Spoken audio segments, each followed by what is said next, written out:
Hello guys, अगर आप Lakshmi organic industry के शेयर होल्डर हैं तो ये वीडियो आपके लिए काफ़ी इन्फॉर्मेटिव हो सकता है। अगर आप इस कंपनी में इन्वेस्टमेंट करना चाहते हैं तो अभी आपके पास एक गोल्डन चांस हो सकता है, क्योंकि इससे शेयर का जो प्राइस, इस कंपनी का जो शेयर प्राइस है वो काफ़ी ज़्यादा डाउन हो चुका है। अगर हम लास्ट 1 मंथ का देखें तो यहाँ पर लगभग 7% का इसमें जो नेगेटिव रिटर्न है वो इस कंपनी ने दिया है। और वहीं अगर 1 ईयर का देखें या फिर 5 ईयर का देखें तो यहाँ पर इसका जो लो लेवल है वो 221 है लास्ट 1 ईयर का। और यहाँ से अच्छा खासा रिटर्न इसने दिया है, 285 तक गया था। उसके बाद से कंपनी फिर से कंसोलिडेशन एरिया में, मतलब 250 के आसपास जो इसका सपोर्ट लेवल है उसी के आसपास अब फिर से यह कंपनी ट्रेड करने लगी है। तो इस कंपनी में कोई भी अभी पॉजिटिव न्यूज निकल के सामने नहीं आ रही है। अगर हम इसका सेल्स देखें तो सेल्स थोड़ा बहुत इम्प्रूव हुआ है इस क्वार्टर में। और साथ ही साथ अगर हम इस कंपनी के जो टारगेट देखें तो वो यहाँ पर 310 के टारगेट हैं, जो कि आर चौकसे ने दिए हैं। और अगर हम इसकी लॉन्ग टर्म के लिए टारगेट देखें तो वो यहाँ पर 350 निकल के सामने आ रहे हैं। लेकिन जो शॉर्ट टर्म के लिए टारगेट है तो यहाँ पर 310 का टारगेट जो है वो मिल सकता है। लेकिन हाँ, जो सेंसेक्स है, मतलब कि मार्केट है, वो पूरा पॉजिटिव ही रहना चाहिए। अगर कोई भी नेगेटिव न्यूज आती है मार्केट में तो यह कंपनी आपको 220 के आसपास से ट्रेड करती हुई भी नज़र आएगी, जो कि इसका लो लेवल है। क्योंकि जब भी यह कंपनी लो लगाती है तो फिर से उसे लेवल तक ज़रूर जाती है। और यहाँ पर 1 मंथ में इसका जो लो है वो 250 के आसपास है। और वहीं जो 1 ईयर या फिर 6 मंथ का लो है वो यहाँ पर 221 है।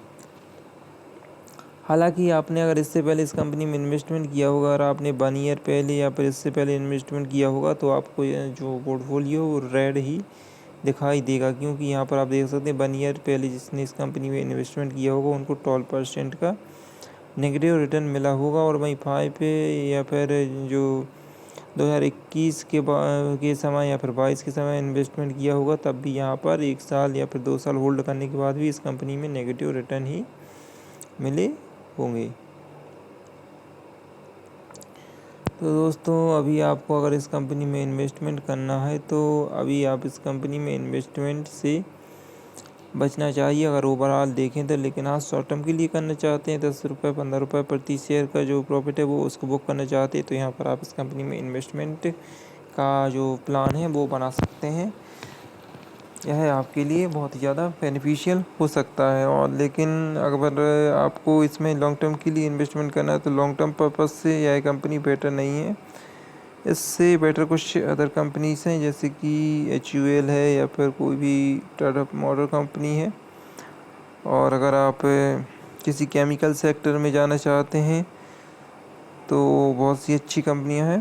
हालांकि यह कंपनी भी केमिकल सेक्टर में काम कर रही है, लेकिन इसका जो परफॉर्मेंस है वो लास्ट में 4 क्वार्टर से, यहाँ पर आप डेटा भी देख पाएंगे अगली वीडियो में, कि जो 4 क्वार्टर हैं इसके बहुत ही ज़्यादा डाउन फॉल दिखा रहे हैं। इसका जो सेल्स है वो काफ़ी ज़्यादा कम होता जा रहा है। लेकिन इससे बार थोड़ा सा सेल्स इम्प्रूव हुआ है। लेकिन जब 4 बार कोई भी कंपनी का सेल्स डाउन हो जाता, मतलब कि 1 ईयर से इस कंपनी का सेल्स डाउन हो रहा है, तो यहाँ पर आपको इस कंपनी में अभी जो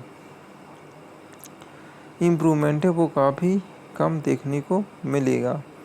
तो ओवरऑल जो डेटा है वो यही निकलता है कि अभी इस कंपनी में इन्वेस्टमेंट से बचना चाहिए। और हाँ, अगर आप किसी स्प्लिट वाली कंपनी में इन्वेस्टमेंट करना चाहते हैं तो यहाँ पर राधा गोविंद कमर्शियल लिमिटेड एक कंपनी है, जो कि 1:10 कितना 1:10 का स्प्लिट रेशो दे रही है। जैसे कि आप इस कंपनी की 1 शेयर खरीदेंगे तो स्प्लिट के बाद 10 हो जाएंगे, तो आप उस कंपनी में इन्वेस्टमेंट कर सकते हैं। नाम है राधा गोविंद कमर्शियल लिमिटेड। तो मिलते हैं अगली वीडियो में, तब तक के लिए गुड बाय।